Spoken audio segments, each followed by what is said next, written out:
Grabe, ang ganda nitong bulaklak na ito. Ito ang tinatawag na Shiba Sakura flower. Parang ito ang para na rin siyang flower na sakura na nasa ground lang.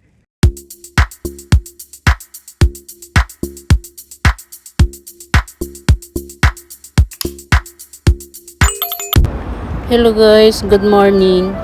Ipapakita ko sa inyo ang whole na view dito sa Shiba Sakura sa Hitsujiyama Park.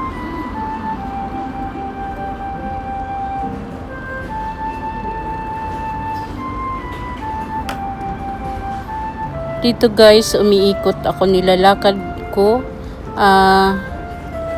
paikot ang park para makita ninyo ang total view dito. Ito ay itinanim na siksik ang pagkagawa at ito ay nagpo-forms ng parang carpet na nagbabalot dito sa ground. Ang sabi nga ay para daw itong tagpi-tagpi na carpet na nakakumot dito sa ground. Ang ganda ng mga floral niya at may iba-iba siyang mga kulay.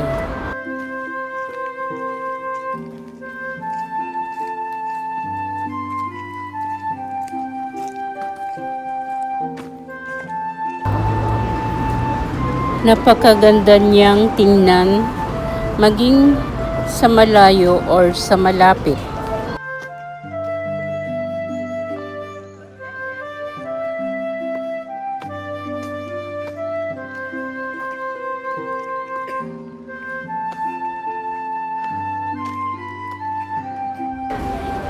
Natutuwa ako tingnan dito kasi yung mga tao naglalakad ng dahan-dahan pero ang kanilang mata ay busy sa kakatingin sa magagandang tanawin na iba-iba't kulay na mga petals.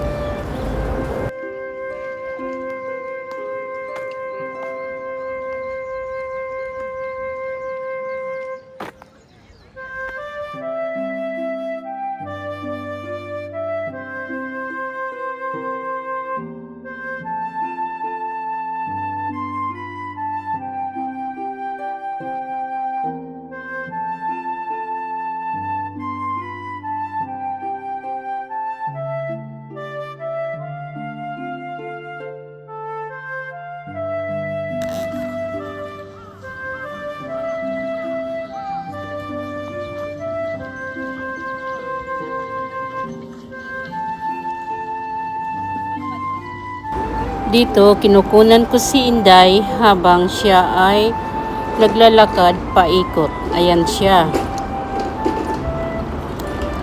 Parang,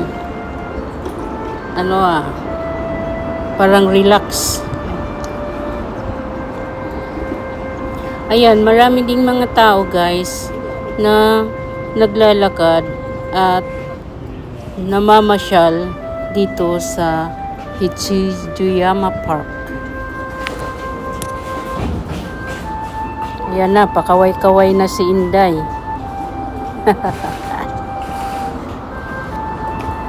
Ayun ang form niya ay heart, yung white heart yun. Maraming form siya guys, kaya lang hindi ko siya ma-explain or anong klase siya. Anong klaseng hugis.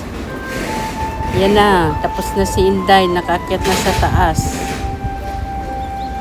Alam ko guys, ito heart din tong kulay pink, pero dahil nandito ako sa malapit, hindi mo siya hindi mo siya maklaro. Ayun doon naman ay mga buwan, mayroong parang ibon na lumilipad.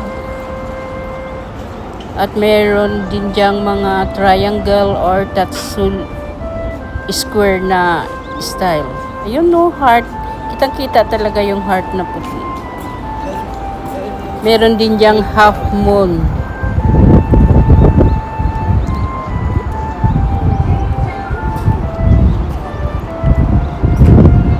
Pinapasyal ko lang kayo guys dito sa Hitsujima Park.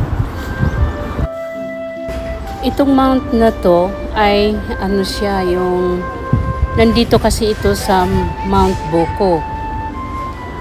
At alam nyo guys, makikita ninyo na bakit maganda ang attraction ng Shiba Sakura Park, kasi narito lang din sa tabi itong mountain na ito na napakaganda tingnan. Talagang kitang-kita mo siya. At itong Shiba Sakura guys na park ay napaikutan siya sa mga kahoy na kulay green. Ang gaganda talaga tingnan, kaya isa itong sa naka-attract. Guys, hindi ako magaling mag-explain. Pasensya na po kayo sa aking explanation. Bahala na po kayo. At basta